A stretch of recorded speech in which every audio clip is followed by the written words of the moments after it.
currently the assistant to the highway superintendent, Pat Patterson.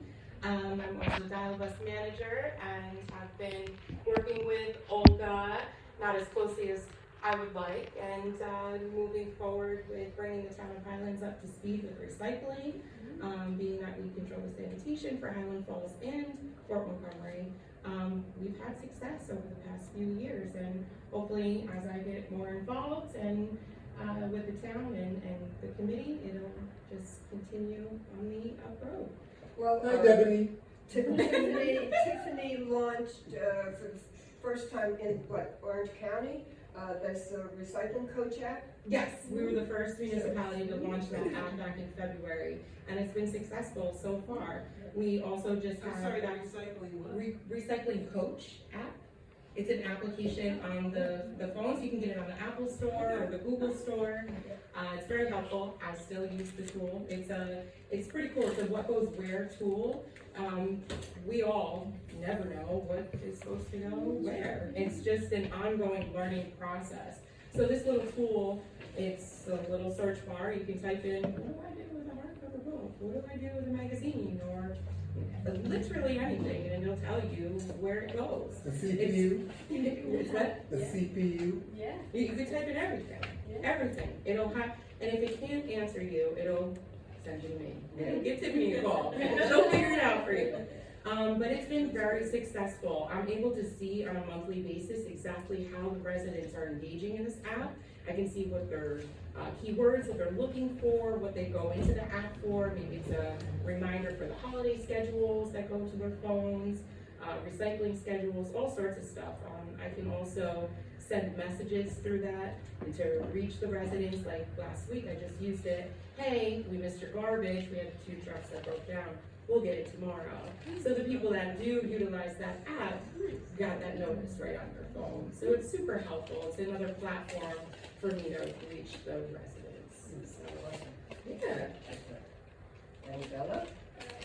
My name is Bella. I'm from CEAC. I'm 13 years old. I'm a student at Edgeline, the middle school, right here. I'm studying an environmental club in the school with my science teacher, Mr. Pakanka, and I'm looking forward to seeing you guys. Well, And Bella is my daughter. Yeah. I'm glad that you were interested in working with us. It's awesome. So. Hi everyone, I'm Erica. I'm a cadet at West Point. I actually work with Colonel Campbell.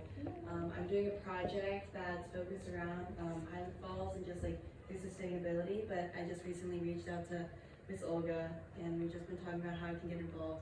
I don't know exactly because it's like the first meeting. I've talked with Olga earlier, but very excited to work with you guys. Hi, my name is Taylor Brown. I'm sorry. No, all right, later on.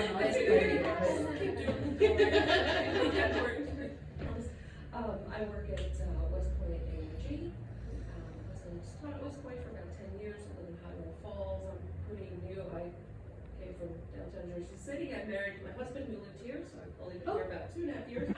But we're starting a Connect after school program at the intermediate school. Yes, and I want to start a community garden.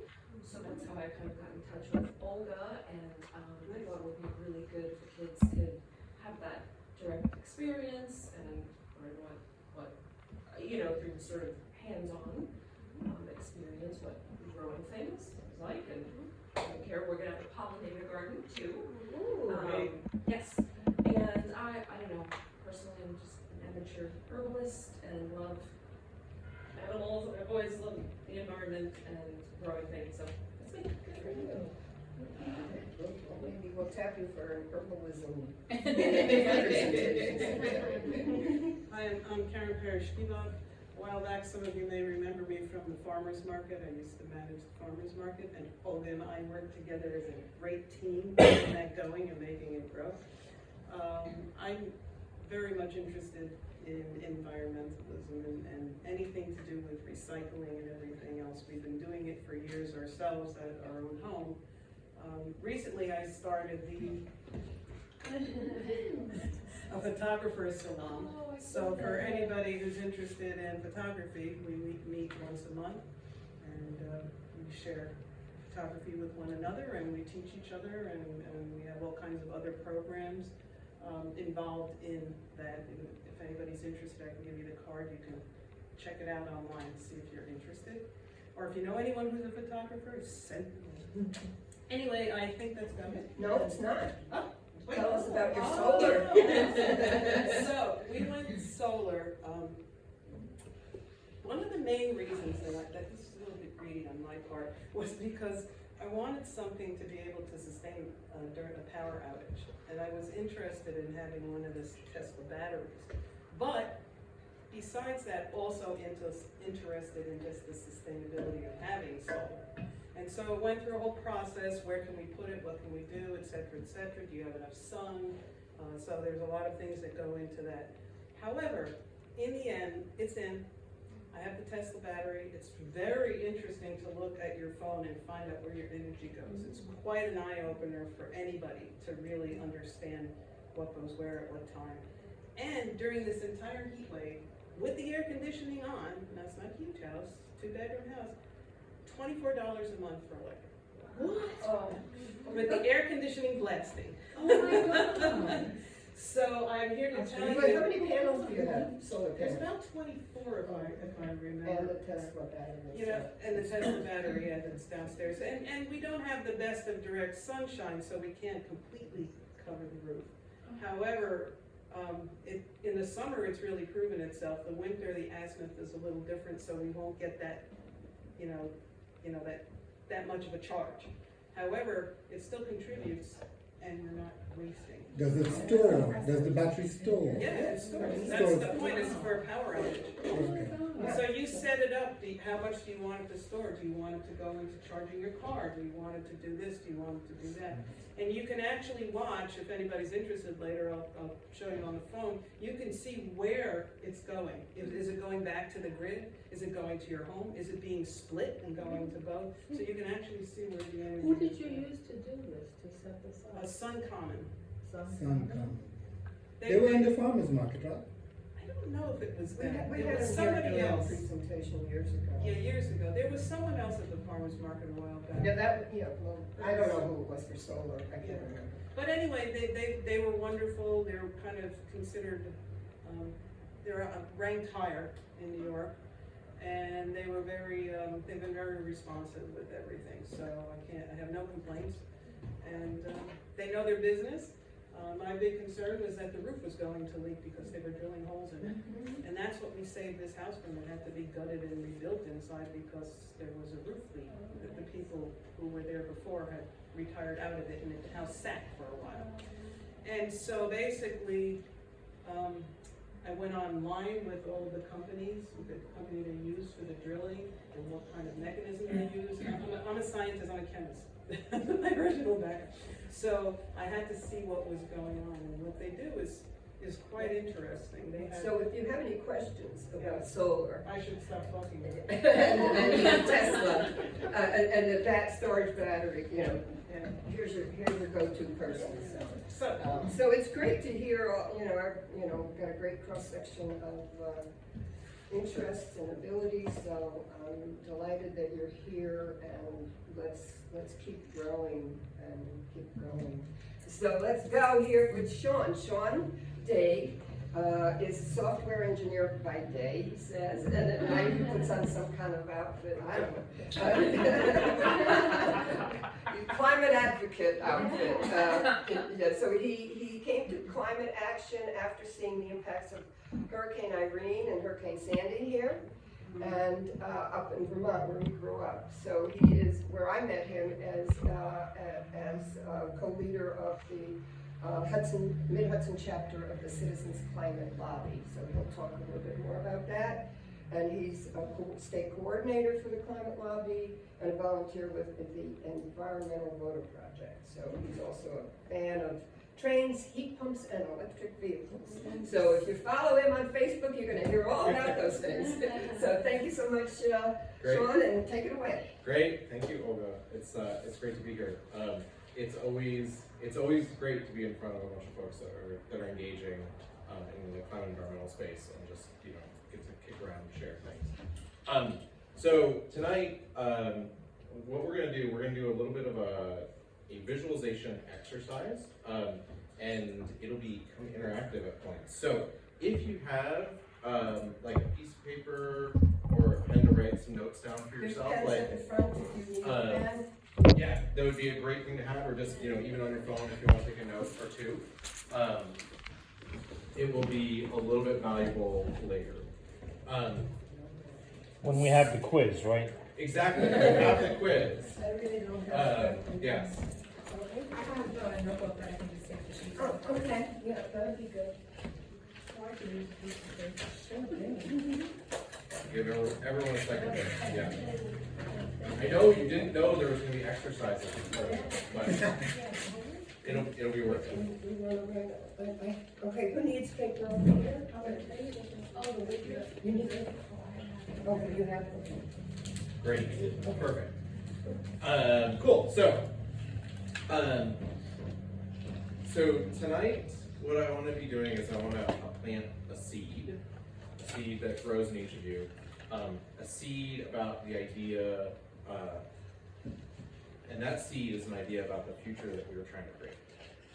Because, you know, so I've been involved in climate advocacy work for the last 5-6 years. And what's pretty common is when we talk about the climate crisis, we focus a lot on what will happen if we don't address this, right? All the terrible things that are gonna happen if we don't address this crisis. And that packs together a lot of fear and loss. And while fear is a powerful emotion, it's a really short-term emotion. Fear makes us kind of hunker down, and it doesn't open us up to the ability to take new risks or think about new opportunities, right? You get in this bunker state. What we don't tend to talk enough about is what this future that we would like to create, like, what could it be in a positive way? It's really clear, right? We have to stop burning fossil fuels, have a clean energy future, and there's really no other path forward. But that's a big abstract concept, right? Like, what will the world look like when we do that? And not just abstractly, like literally, like what changes about the world will you see? And so that's tonight that we'll all do together, right? That's the seed and the exercise I want to lead you through. So as we go through that, you know, as you have thoughts, like write them down. We're gonna have sharing time. We're gonna come through this together. So,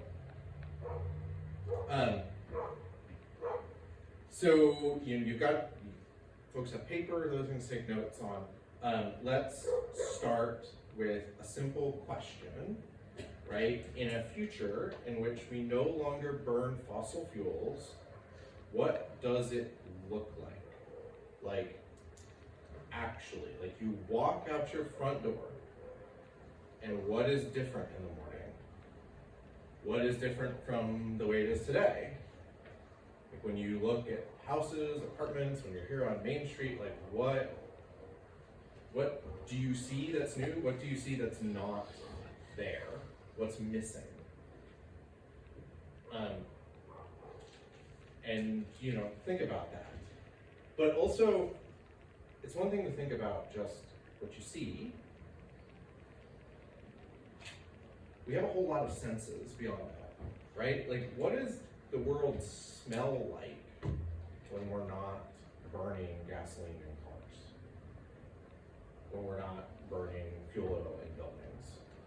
Like, what smells come forward that would not have been there otherwise? What things go away? What does the world sound like? What do you hear? What do you not hear when some of these noisy, big engines disappear? What hidden sounds are underneath everything else that come to the front? And you know, like, go for the whole thing, right? Like, you've got a whole bunch of other senses too, right? Literally, like, are there different tastes in the world? Like, how do things feel differently when you touch stuff, and even feelings themselves? So, what I want to do is take a hold with all of that, give everyone time for 2 minutes, and let people write some of their thoughts down.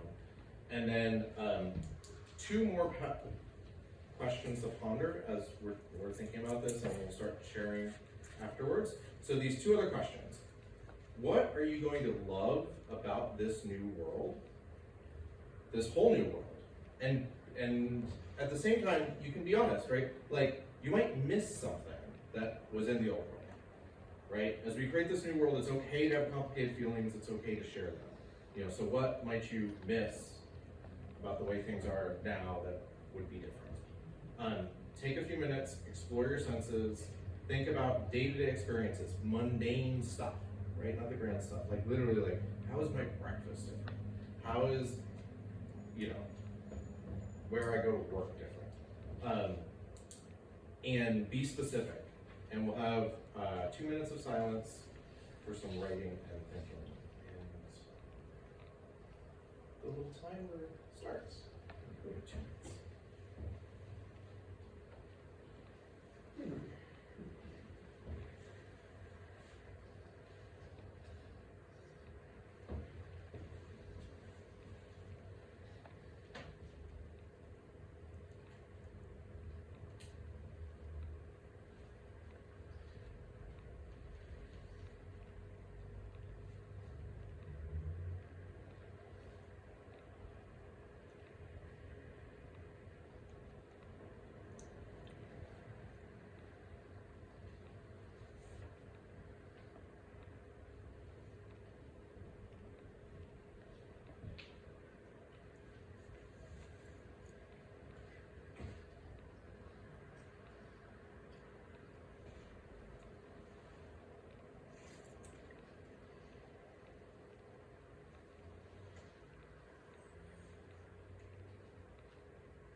Makes noise, I didn't even realize that.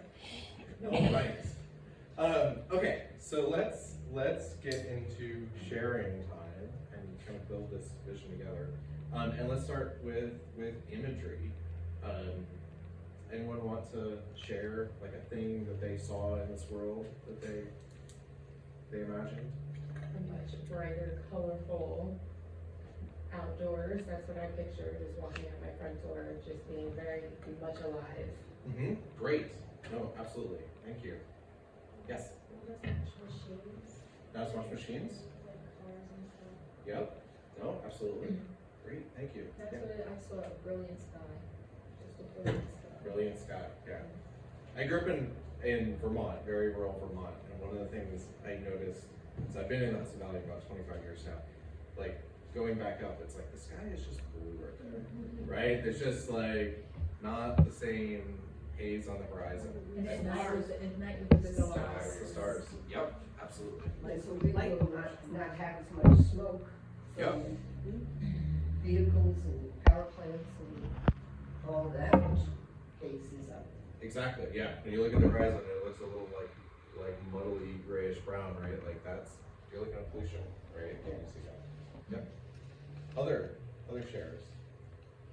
I thought about like just how accessible, like I just imagine like walking outside and being able to say, oh, there's a path where I could walk from here across this street here. Mm-hmm. Instead of like, oh, I have to dodge traffic, or I can't get across the street, or whatever, like it's accessible. Yeah, no, absolutely, great, thank you. As far as what did you see? Yeah. I think a lot about plastics and the impact they're having massively in everywhere, and we're eating plastics, Mm-hmm. the oceans, et cetera, et cetera. That's all fossil fuels, that's all. How do we, and once they're gone, how do you replace that which you use them for? Yeah. So that's a big question. Yeah, for sure. I think you, I was gonna say something that I like smell and heard, so yeah, I was just gonna say like it was quieter, just because like you can hear like the rumble of cars out there. Mhm. And when you drive with like a Tesla or like electric cars are really quiet, yep, and so like the streets would just be like way quieter. There wouldn't be like that constant like hum of like machines around you. yep, no, for sure. I was just gonna say, I think the big difference for me would be the second one, what did you smell? Yep, Because so many things are masked, so many delicate flower smells, herbal smells, things that I like to pay attention to are so masked by just different various chemicals. yep, yep. So my, we have a Chevy Bolt, we have about almost 5 years now. My daughter's almost 8, and what I realized, I don't know if other folks have electric car anymore, but like the thing I most realized a couple years in is that you get resensitized to car exhaust. It turns out car exhaust is terrible, but we're exposed to it all the time that we've just sort of like muted it out. And it would be this thing when we go to the grocery store in the winter, and my daughter would just like, would literally get out and hold her nose to walk across the parking lot, because she's like, everything smells too bad. And I'm like, oh, right, we are breathing this all the time. Yeah. Yeah, the fuel smell. Yep. Yep. And the burning, especially when you get, get near a gas station, you smell that fuel, something awful. Yep. Yeah. But what I would see is no big stretches of green lawn. I hate those things. I want to fill it with pollinators. Yeah. No chemical lawns, please. Anyone else on sites? We'll move more into other things. I'll just mention, because I had vision, so many years ago I spent 44 days trying to ride a bicycle across the country. Yep. And if you've ever been, I know Mindy has, and you're all outdoorsmen, in deep woods or rural territory, you hear the sound of your own heart and nothing else except animals. Takes a little getting used to. It can be a bit lonely. And I was just thinking, so I'm a coffee person. I commute to New York City. And I was wondering, in our new culture, you won't have time to charge your car during your commute to work. That's going to have to be done before work. And I was wondering, I called them choke and pukes. Where am I going to get my coffee at? Will a choke and puke have a cup of coffee, or they don't cease to exist? So. Yeah. No, that's it's an incredible point. I was having this conversation with someone on friends on Facebook the other day about the EV transition, and like the gas station model doesn't quite play where like people do 95% of their charging at home, and the stop time's different, and like I don't know what will end up in those corner gas stations, and that's soon. Like, because once you get demand curves start to drop off enough, how many stops a day do they need to be profitable? When do they start shutting down, and what replaces them? I do have a question. I mean, I don't know much about it, perhaps you could explain, but in order for us to have all of these, like my solar panels, et cetera, they are being built through fossil fuel generated materials, right? I mean, the wind farms, et cetera, et cetera. So how does that factor into the savings and this? It's just I have a question. Sure. How about we hold that? That's a great conversation point, and maybe we'll come into it a little bit towards the end. Is that okay? Cool. The other thing is just on sites, right? Something that think a lot about, right? Buildings have chimneys now. And like, they won't need to in the future, right? Like around all these vestigial chimneys that exist, or just you stop getting buildings with chimneys or exhaust on them. You know, cars won't have exhausts for sure. Yeah. That was actually something I like miss about the world is like, I appreciate houses that look old and like there's just like a historic like feeling to everything. And when I think of like the future, I think of like Black Mirror type like, you know, very smooth surfaces and like hospital room like buildings and very clean and stuff like that, very sterile. And so I think that would be something that like we as like people would have to be very conscious of. Yeah. We need decorative chimneys. Yeah. No, for sure. But at the same time, like, so that's a definitely thing. Like, what is the aesthetic that change? Right. So for folks that have like done the process of changing out your lights in your house, possibly multiple times. You know, you did some like complex fluorescence, and then like, hey, we have LEDs, and these are like they don't flicker and they come on right away, and they're awesome. But you know, the original, like all the LEDs started as like, here's a bulb that looks exactly like an Edison light bulb from 120 years ago, because that's what we built our infrastructure around. But like now, you go to like a Home Depot, you can get things that are just like, they're just integrated straight on, right? There's no place for bulbs because the LEDs are gonna last 25 years. Like, it doesn't matter. You can, you know, you don't need to light it in this way. You can light, we actually have some of these like Philips Hue lights that can change color and as a strip, and it's like above our window, and that's what lights the living room as this like ambient light that we can actually change the color on. So like you watch a movie and you turn it down to red, and it's kind of like being in a theater. So, but yeah, the design point, we have so many more options actually in a lot of ways when we're not tied to some of these old designs. All right, other senses, smells.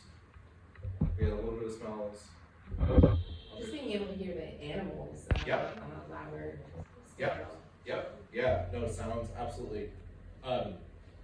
One of I think it was a month ago, this study came out describing that they did a study in San Francisco during the first year of COVID shutdown around bird song.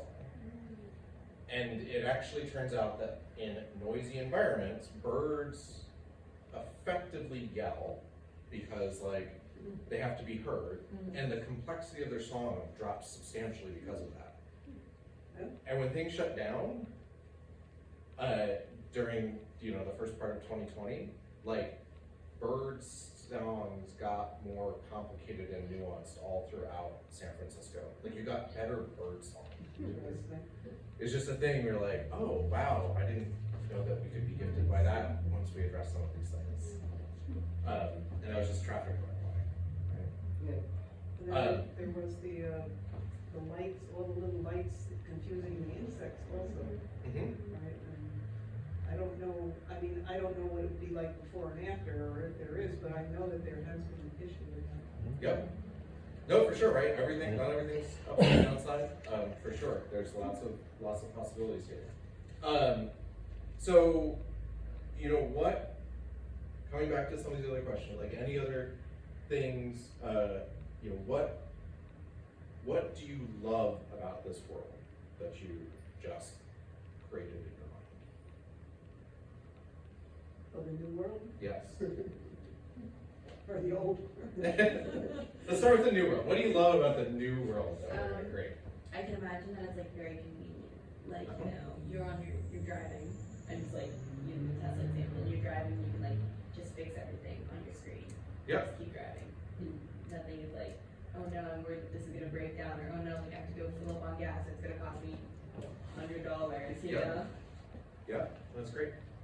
I've been thinking about like not worrying about the future. Yep. Like how climate changes, like not just worrying Not worrying, yeah. about the future. Like everything else. Yes. No, for sure. On Nova, the last couple of nights I've watched a few things. One of them was a full 53 minutes on the evolution of rechargeable airplanes and drones and whatnot. Yep. And the possibility of drones delivering packages and whatnot.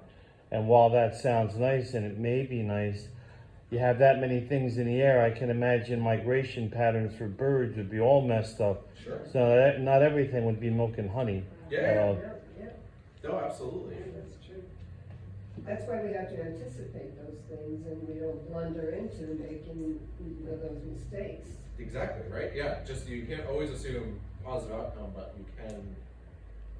Part of the point of trying to imagine what the future could be is to give yourself a milepost of where you want to be headed and like how can we take ourselves there. And so thinking through the complexities is a great part of it. Yes. The effects of health without having all the pollution. Yes. That would be marvelous. Yes. What is amazing to me is the more they study the health effects of particulate matter, every single time it's like, oh, it was worse than we thought a year ago, right? And that's been unrolling over the last decade, to the point where, you know, one of the questions I have in my head around this is that for a long time in the medical community is just this assumption that like heart disease rates are higher in African Americans than the rest of the population, and that like that it's genetic, and it's like, is it? Like if air pollution is such a contributing factor to heart disease, and we have now learned more and more about like how bad that is, and you demographically look at like where pollution is concentrated in this country, like maybe this is all environmental, like maybe this has all been environmental racism, and like that's, you know, and we have to rethink about this. And also it means that it's very fixable in a different way as we address pollution. There was someone who I was following on Twitter that like they do modeling for like health impacts, and they were doing modeling for health impacts after the Inflation Reduction Act passed in different cities, and all of a sudden they were getting excess death numbers from pollution going to zero in their models, and they just assumed it was a software bug, and they like spent hours debugging it. It's like, no, actually in certain cities by 2030, excess death from pollution is like done. And like, that's an amazing thing. So it's cool. So I hope you feel better. Sure, yes.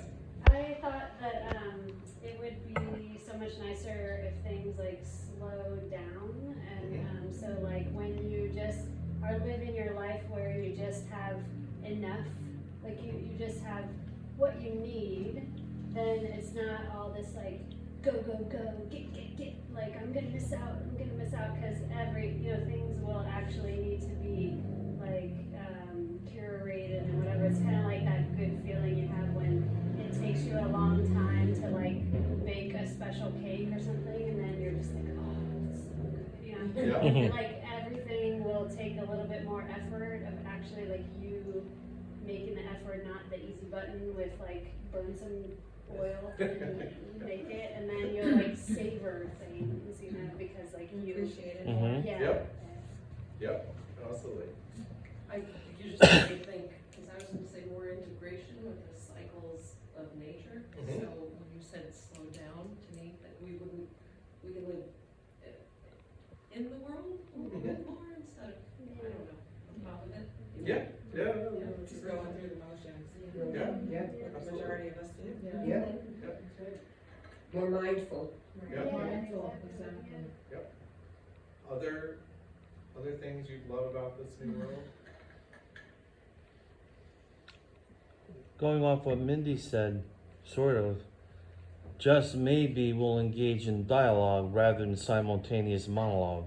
Yeah, that's a great point.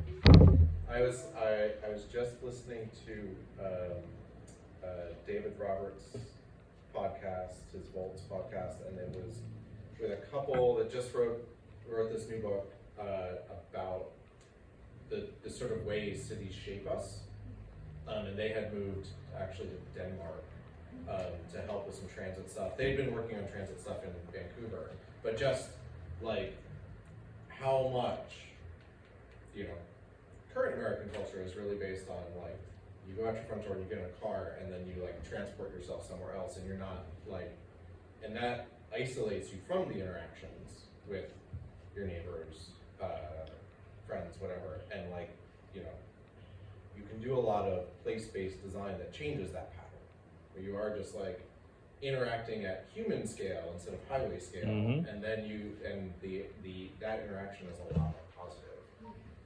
When I commute in the morning, I'm in my urban assault vehicle. That's what it is. Yep. Yep.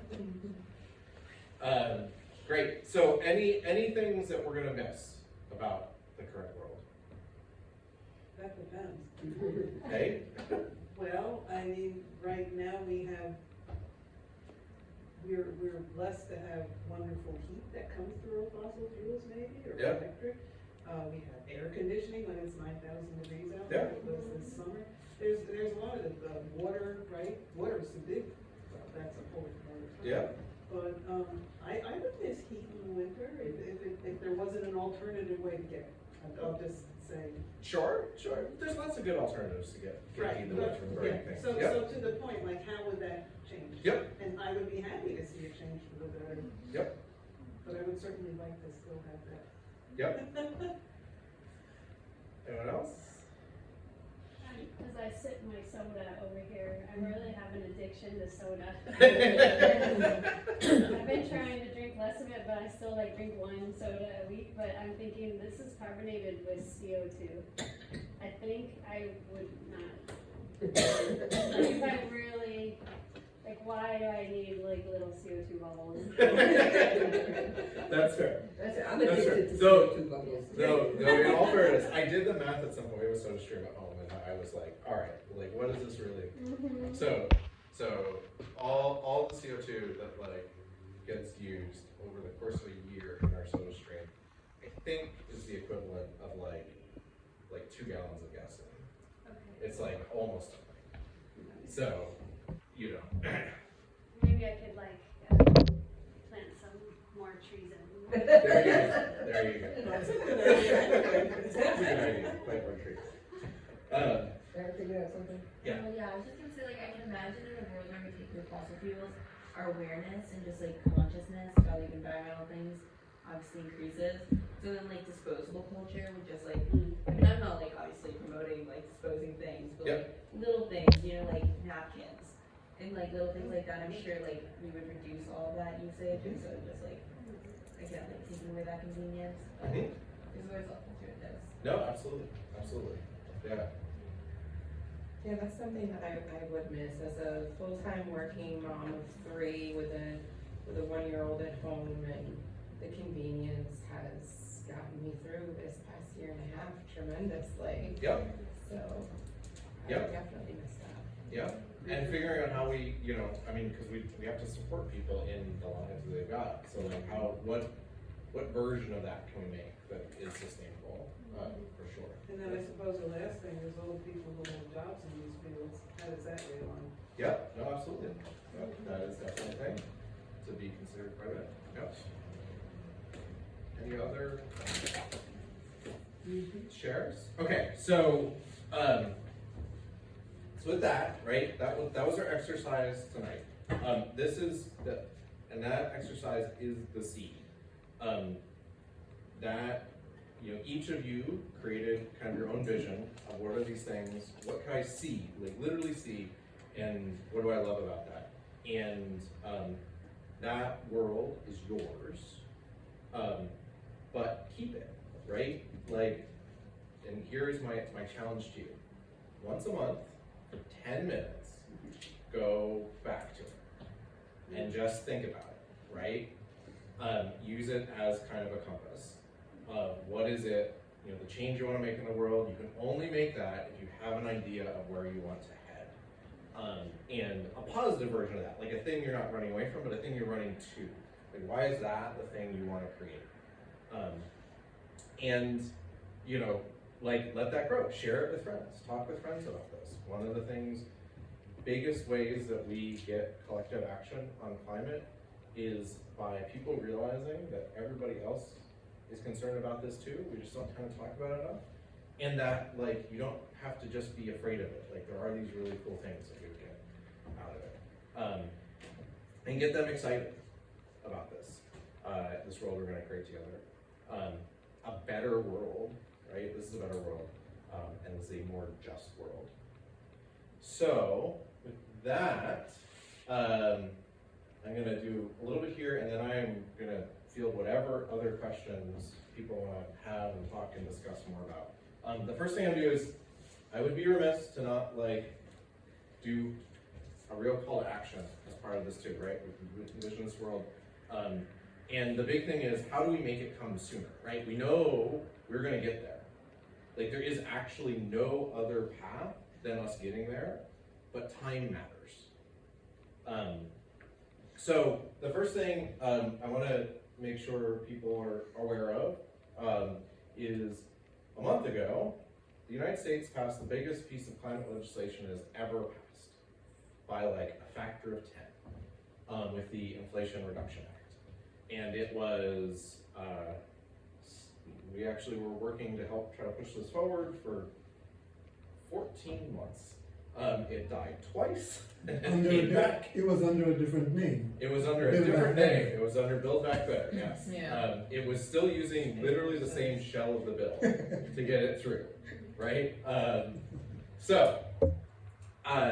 This is going to make clean energy cheap. It's going to create over 1 million new clean energy jobs in the US, and it's going to transform the United States into a clean energy manufacturing hub. There's some very interesting provisions about how all those things work together to make that happen. Really, and this is, I don't think sunk in for most people, the future arc of history changed 30 days ago. Like we are in a different trajectory than we were, a much better trajectory. It is not the final one. It is not like everything that we need, but it is different in a substantial way, and really makes us take a good step forward. A curiosity question. Yep. Is there a possibility that a future leader, or whatever they would be, figured that, want to, can they change this? Or is this written in stone now? Is it in law? I mean, it is law. Like it is law. It passed the Senate and the House, and it was signed by the president, right? We can write new laws. The big thing is that while it was passed purely by a Democratic Senate, Democratic House, Democratic President, most of the individual provisions in the bill actually have reasonable bipartisan support. And it was just sort of the mechanism by which they were all lumped together that made it very partisan, which means the chances of rollback are actually relatively small. As a matter of fact, people who didn't vote for the bill in the Senate are now clamoring for the money. Yes, yes. And it does a very amazing thing in how it disperses money into communities everywhere, which will help everyone engage with, oh, we like this, right? You know, like, so there's been some analogies made to the way NASA builds projects, right? There is not a NASA project that gets built that doesn't have a part coming from every one of the 50 states. And there's a reason for that. And that's part of how they can keep certain programs running. This bill, there will be, as it rolls out, and there's a few provisions take effect immediately and a bunch of stuff in the first of the year. Just realize that there's specific like competitive grants in here for communities as well, something to be aware of, take advantage of as you're pushing forward. But you know, we also like, so that was awesome, but we need to get more.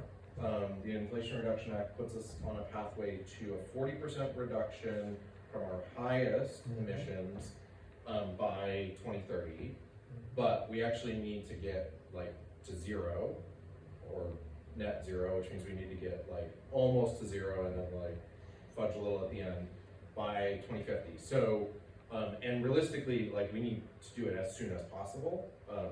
You know, 2050 is like the backstop. We have to do it before then. So any pathway to net zero means we really have to be 90% down from our peak. And then like maybe that last 5 to 10% we can soak up with certain natural solutions or carbon removals or whatever, but we still have to get like almost to zero.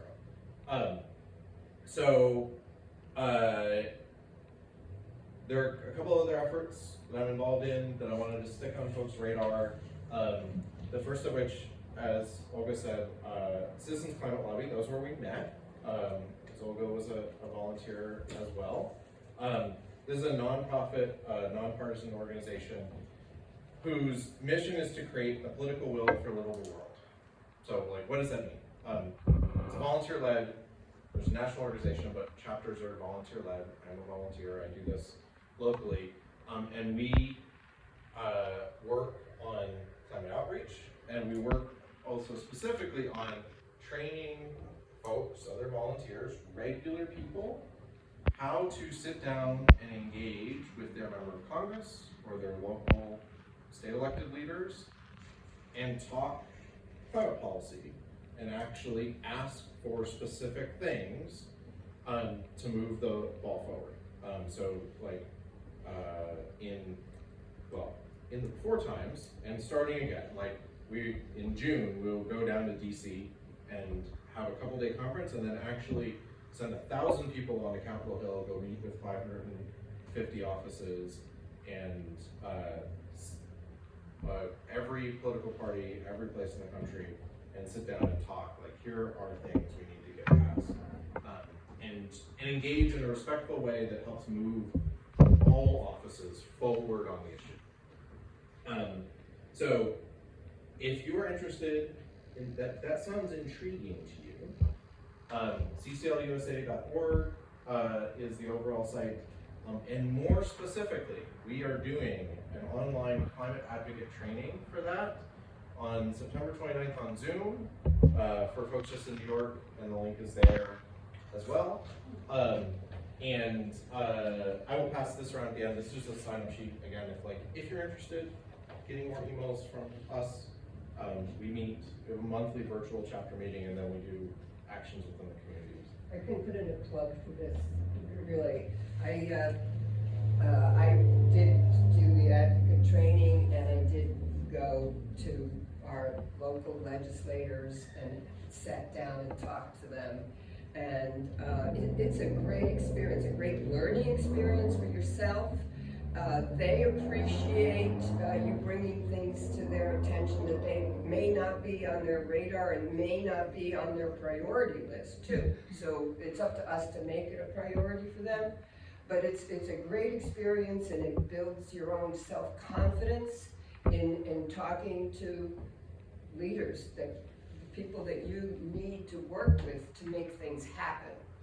Because we're not going to do it all by ourselves here at grassroots. We need to influence leaders. So I strongly support that. So if anybody is interested, do check it out. Cool, thank you so much, Olga.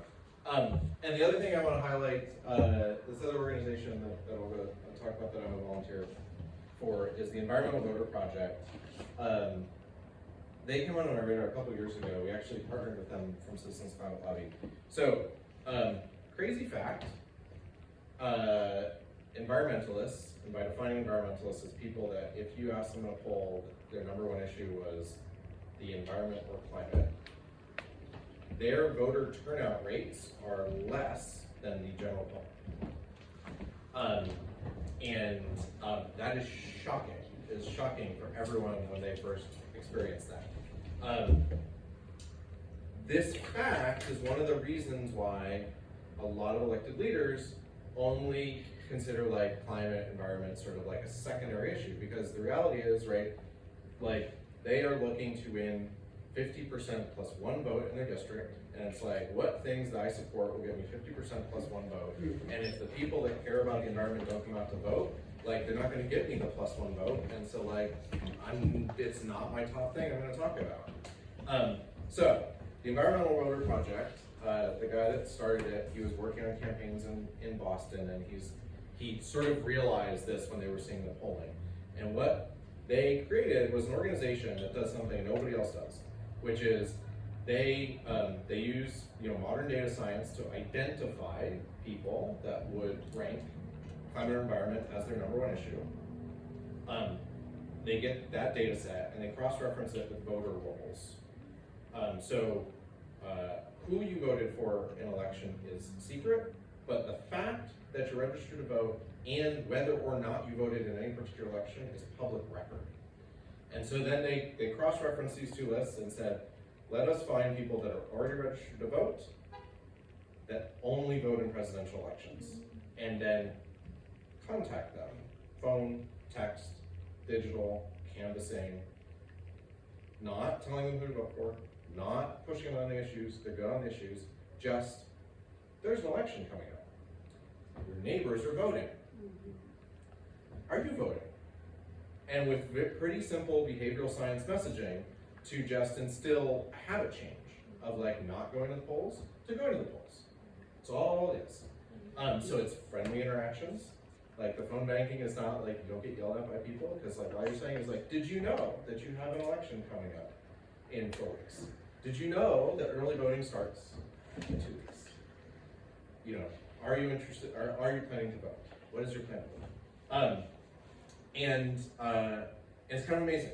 So it's another place that if we get out more environmental voters, we will change the hearts and minds of our elected leaders as well, because these will be the +1 vote that gets them across the line. So that, my email's up there as well. I will send this around. If anyone wants to sign up for the CCL mailing list, I will not feel offended if you don't, but like, I'll give you the option. And there was a question that you had that I wanted to come back to, and I'm trying to remember. Making all the solar, making the wind, isn't that needing Yes. to use fossil fuels? Yes, absolutely, yes. So, yes, the clean energy economy is made of things. Things are made of stuff. And some of that has to be mined, right? And some of that, and we need energy to turn it into whatever it is, right? So like making steel, you have to mine the iron, and you have to have a blast furnace, and you have to turn the iron into steel with that. Today, there's fossil fuels used sometimes just for the energy and sometimes for very specific processes along the way. And that's one of the challenges for like fully decarbonizing, is especially like when they break up emissions, they talk about like sort of buildings is one thing, transportation is one thing, electricity is one thing, and then industry is this fourth thing. And it's not manufacturing, it's literally like, how did you make the steel in this bottle and the plastic in this cap and the like concrete in the basement, right? All of those, some of those have like legitimate pathways out, right? Like there's a company, steel's a good instance. There's actually some fully green steel coming out of Scandinavia now, that's being fueled with hydrogen. They can use that in the blast furnace instead of natural gas. We made the hydrogen with electrolysis with their offshore wind in the North Sea. It is a zero emissions chain. And that's being, one of the car manufacturers is actually starting to like book in their entire supply so that they can have green steel in their cars. It is complicated. And every single one has different fixes, and we don't know all of them. And like the hardest one that no one's figured out yet is air travel. Like, how are we gonna figure that one out? What does it mean for the future? Like electric planes, maybe for short. I don't know. Like, maybe we get airships back again. Like, that's like not out of the realm of possibility. Like, and part of this is like, I mean, the fact that it always boggles my mind, right? Like, the Empire State Building was built as an airship dock, right? That's like part of its architectural structure. And then like we moved away at just that time, and like, wouldn't that be cool? I don't know, like, that would be fun future. Just the hydrogen, Yeah. But I mean, most things, right, can actually go straight to electrification, right? So like you were talking about the heat question, right? We pulled out our oil system 5 years ago, and put in a geothermal heat pump, That's and it's great. been wonderful. And at current fuel oil prices, we are probably saving $3,000 a year on that. So it's Yeah, so It's your nice. area there may not be eligible for that. It just might not be amenable. yes. Your house needs a few things to make it work Yeah, well for not that. solid granite. Actually, rock is fine. Like they drill straight down for this. They drilled down 500 feet with a borehole. Great, thank you. Was there anyone else that needed to see that? Thank you. Yeah.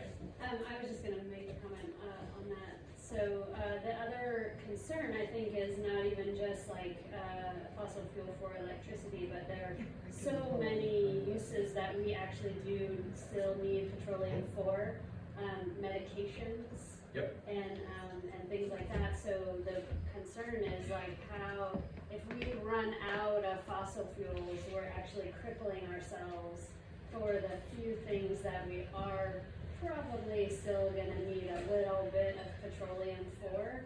So getting off of it for the easy stuff is gonna make sure that that supply of fossil fuel is actually still there 100, 1,000 years from now when we need it for medicines that cure cancer or whatever it is. Right. Yeah, it is complicated to your point. It's a really complicated, so you go for the quick, easy fix, right? And then kind of move your way down the ladder, I suppose. But and also, right, like there's extraction of all sorts of things have challenges, right? But like, at least let's not just like burn it, Yeah. right? Like just like put it in the air and then like store it in our lungs, right? Like we could stop doing that part, right? And like, and there will be questions like going forward about like what synthetics make the most sense for, Yeah. which is fine. We're not just burning it, right? Right. One of the things that lured me into this whole thing, it's a broken record to a lot of people here. Back in the early 80s, I had a tractor trailer license, and the town had to deal with West Point to transport their garbage to a landfill out in Orange County. An environmental group sued and closed that landfill, which I have no contention with that. But our per capita production did not go down. It goes to Pennsylvania, where my family's from. I could show you my farm, which has been stripped for coal and has New York garbage in it. And to make a living, people now plant Christmas trees. So there's no chance of me ever buying a Christmas tree from the Fort Montgomery Fire Department because I know where they come from. Yeah. But anyway, the per capita garbage now, and there was no recycling back then, Tiffany would know the numbers, is higher than it was back then, and we only have a few more people. I don't consider that to be a victory, so I'm not into the cosmetic thing. I look at people's garbage cans. I don't look in them, and I like to see very little, if anything. I pride myself, my yard's a mess, but my garbage is minimal. And when you go to a motel room, there's about that much room to put your garbage in one can. And I'm kind of proud of that because you don't leave a lot of garbage in the hotel room. And the job that I'm on, then I'll be quiet, because I'm an operating engineer. I burned a lot of fuel, building a lot of things in New York City and commuting. We used to have water on the job by way of Gatorade buckets. Nobody does that anymore. My girlfriend has me stay after work every day, and I usually pick up about 250 plastic bottles every single day that are thrown on the ground on the job site. And this is on the job site for Morgan Stanley that prides themselves on working with the environment. If you can see the garbage created in order to accomplish that, it's disturbing. So I'm not into the cosmetic thing that much. I'm into the practicality. And of course, the recycling is an issue as well. Most plastics can't be recycled. But, to your point, we do the same thing, and I know Olga, she's insane with the, she is my mentor, and it's wonderful. So, but for a long time now, the little plastic bags you get, even though plastic is bad still, we have 3 of them a week, those little ones. That's it, our garbage for the week. Everything else gets recycled. Very good. And the plastic bag ban. Yeah. You don't see them hanging in trees anymore. That worked in New York, That's okay? true. So, Yep. Well, and they were horrible in gumming up the recycling machines, right? Yep. That was actually one of the biggest Yep. things. Well, that's Yeah, we'll fix that one. Well, all right, well, I'll get into some of what we're gonna do, but, I did wanna do a plug for another national organization, those of us who have like this color hair. At least you have hair. Well, you know, you got a mustache that's this color. But there's an organization called Elder Climate Action, and they have local chapters too. Elder, L-E-L-D-E, you know, so, and it's like, you know, grandmas who don't wanna have their grandkids, you know, suffer through this kind of stuff. So that, you know, they're active at that, with their own, peer group. Yep. So, you know, but really, there's a lot of youth groups too, right? Yeah. That we could fish out if, you know, I presented to the high school environmental club, talked about, you know, sunrise and you know, there's a number of youth oriented advocacy groups as well. Yeah. Any other questions for me tonight? So what do you see out of New York? What do I see out of it? Yeah, with this Inflation Reduction Act, has it filtered down? It's a good question. I think predicting the future is hard. There's a lot of money in there, like the biggest chunk of money in there is for, clean energy incentives, especially, solar, wind. I think that's gonna put a bunch of additional, I won't say pressure, I guess tailwinds to solar and wind build out, especially the offshore wind build out. Which I know they're like retrofitting Port of Albany right now to be able to construct some of that. What's actually really interesting is there's a whole, the part that like, if you didn't unpack the bill too much and didn't realize, there's a whole bunch for it's like the advanced manufacturing tax credits. So basically, you know, there is credit money for building batteries here in the US. And the way the electric vehicle credits are structured, you actually don't get them unless a certain percentage of the batteries and critical minerals come from the US or a free trade partner.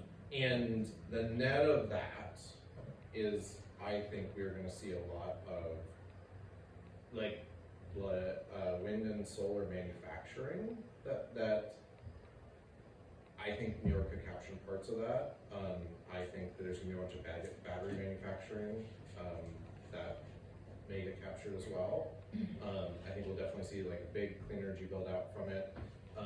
There's a bunch of money around some of the most consumer facing stuff, in addition to extending the solar like roof tax credits for 10 years, right? A lot of these things have been like going almost year to year. Like all of these tax credits are for 10 years now. So like it's a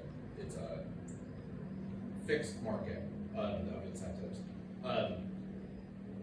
There's a ton in there for electrifying your home. There's rebates for heat pumps. There's rebates for upgrading your electrical panels so you could put in heat pumps. There is rebates for electric stoves, induction stoves, all of these like kitchen table things that you can do.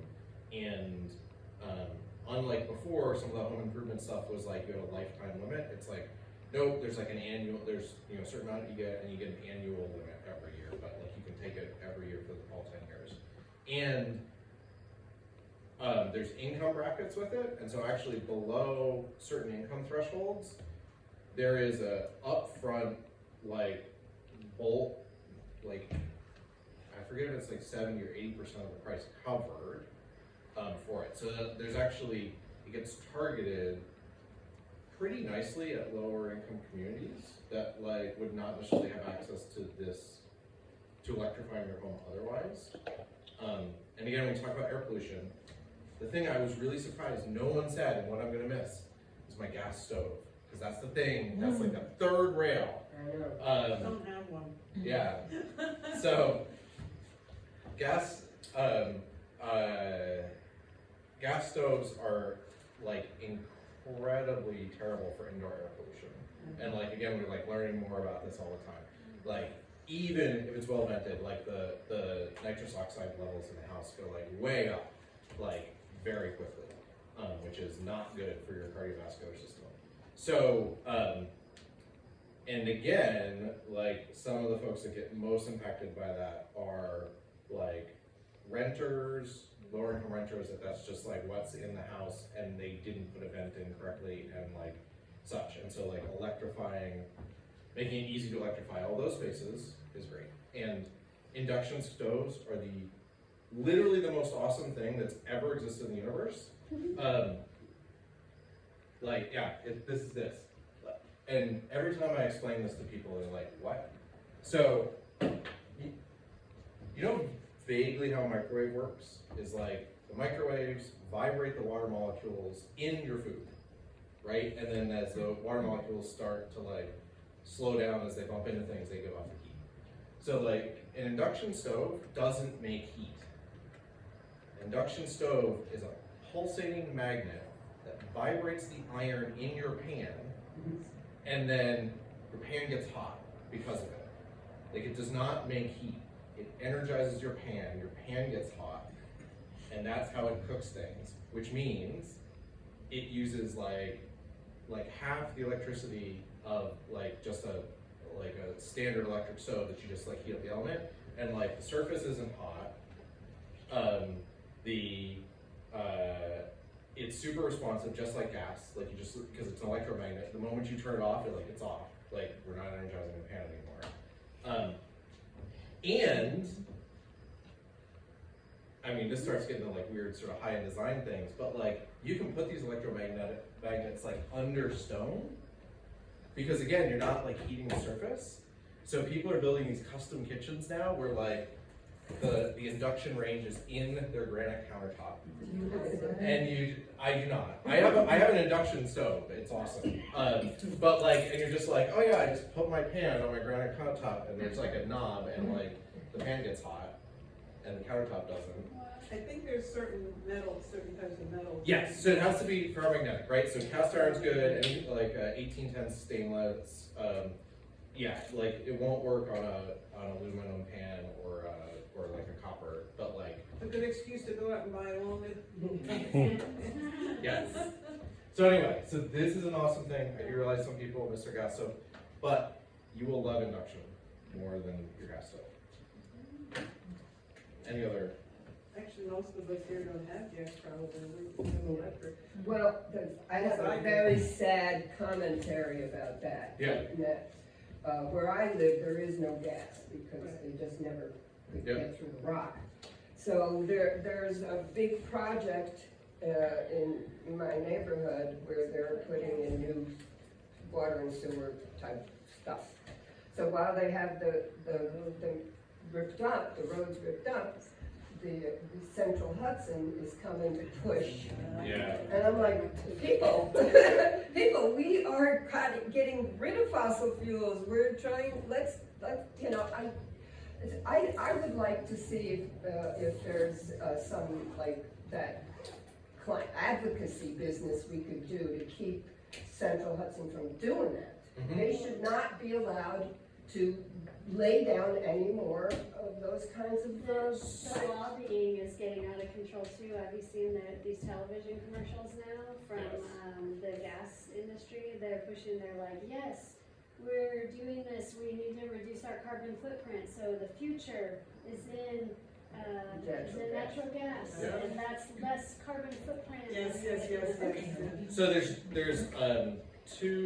there's a couple of things that actually, some passed in New York State and some didn't, but we'll be coming back up around that are related to that. So there's two bills that